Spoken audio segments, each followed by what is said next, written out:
Bonjour à tous, bienvenue à notre méditation quotidienne. Depuis quelques jours, nous sommes dans le livre d'Ésaïe, le prophète Ésaïe, un livre qui compte plus d'une soixantaine de chapitres. Et Ésaïe, donc, est le prophète de Dieu, il est le porte-parole de Dieu. Et Ésaïe, dans ce chapitre, nous explique comment la vocation lui a été apportée, comment Dieu a agi dans la vie d'Ésaïe pour qu'il puisse être appelé à son service comme un prophète. Nous avons vu qu'il est entré un jour dans le temple à Jérusalem, là où un prêtre comme lui offrait des sacrifices et servait le Seigneur. Et ce jour-là, Dieu lui a montré qu'il voulait qu'il soit non pas seulement un prêtre qui travaillait dans le temple, mais qu'il devienne aussi un porte-parole de Dieu, quelqu'un qui allait parler à son peuple et même au-delà, et qui allait être celui qui apporterait la révélation de Dieu aux hommes. Donc Ésaïe qui est un prophète, Ésaïe qui écrit et qui parle au nom de Dieu dans une époque difficile de la vie du peuple d'Israël.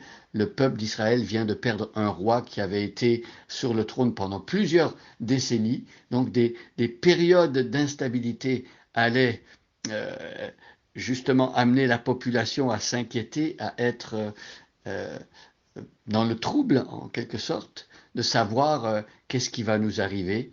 Et c'est à ce moment-là que Dieu décide de se révéler à Ésaïe et Dieu se montre comme le Dieu qui est sur le trône, le Dieu qui règne. Et on a vu aussi que Dieu s'est révélé avec plusieurs attributs. On a vu qu'il est majesté, il est roi. Il est aussi le Dieu saint, 3 fois saint, il est glorieux et un Dieu qui purifie aussi le cœur. Je lis à partir du verset 1 et aujourd'hui nous allons nous arrêter au verset 9. Le verset 1 jusqu'au verset 9. L'année de la mort du roi Osias, je vis le Seigneur siégeant sur un trône très élevé. Les pans de son vêtement remplissaient le temple. Des êtres à forme de serpents, des anges, se tenaient debout. Chacun d'eux avait 6 ailes, 2 ailes pour se couvrir le visage, 2 autres pour se voiler le corps, et les 2 dernières pour voler.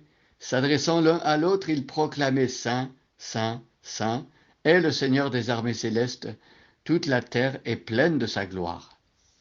Les montants des portes du temple se mirent à trembler au son de ces voix, tandis que le sanctuaire se remplit de fumée.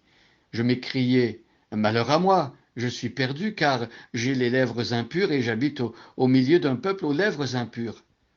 Et voici que, de mes yeux, j'ai vu le roi, le Seigneur des armées célestes. Alors l'un des êtres à forme de serpent vola vers moi. Il tenait à la main une braise qu'il avait prise sur l'autel avec des pincettes. Il m'en toucha la bouche et me dit, maintenant que ceci vient d'être appliqué sur tes lèvres, ta faute est enlevée et ton péché est expié. Et j'entendis alors le Seigneur qui disait, qui enverrai-je? Qui marchera pour nous? Alors je répondis, je suis prêt. Me voici, envoie-moi. Et le Seigneur me dit, va, et dis à ce peuple, vous aurez beau entendre, vous ne comprendrez pas. Oui, vous aurez beau voir, mais vous n'appréhenderez pas.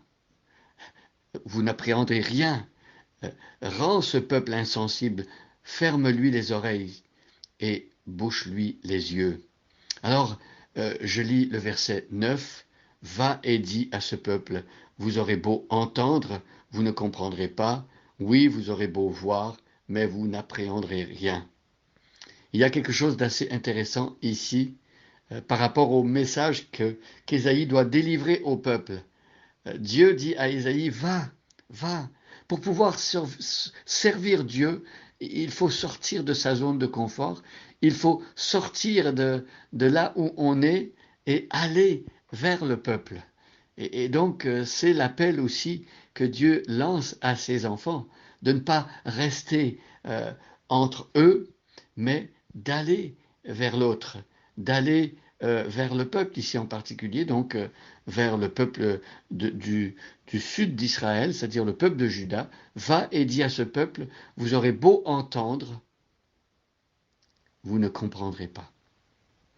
Alors ici, dans une parole prophétique, Ésaïe nous dit comment le peuple de Juda va réagir aux paroles du prophète. Ici, Ésaïe nous dit déjà que les paroles de sa prophétie, ce que lui, il va dire, eh bien, le peuple ne va pas le comprendre.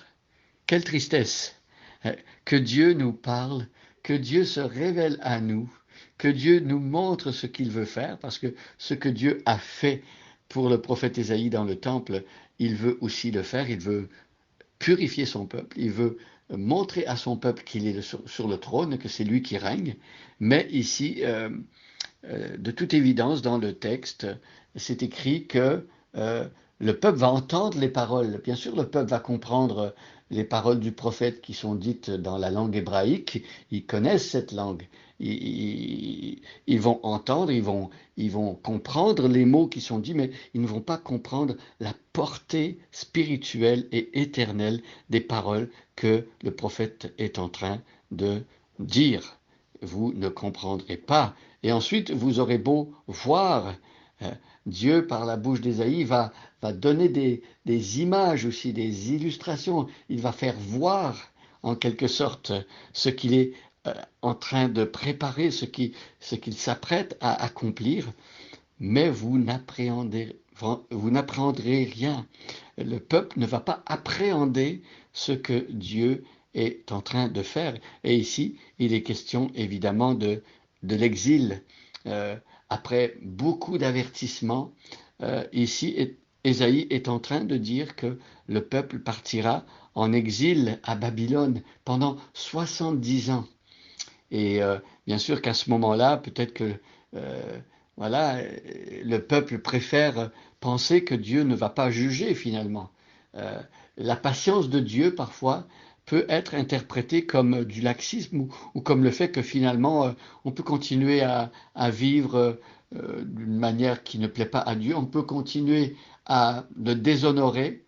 Et en tant que peuple de Dieu, on se dit, bah, Dieu ne fait pas, il est rempli d'amour, il va nous laisser faire.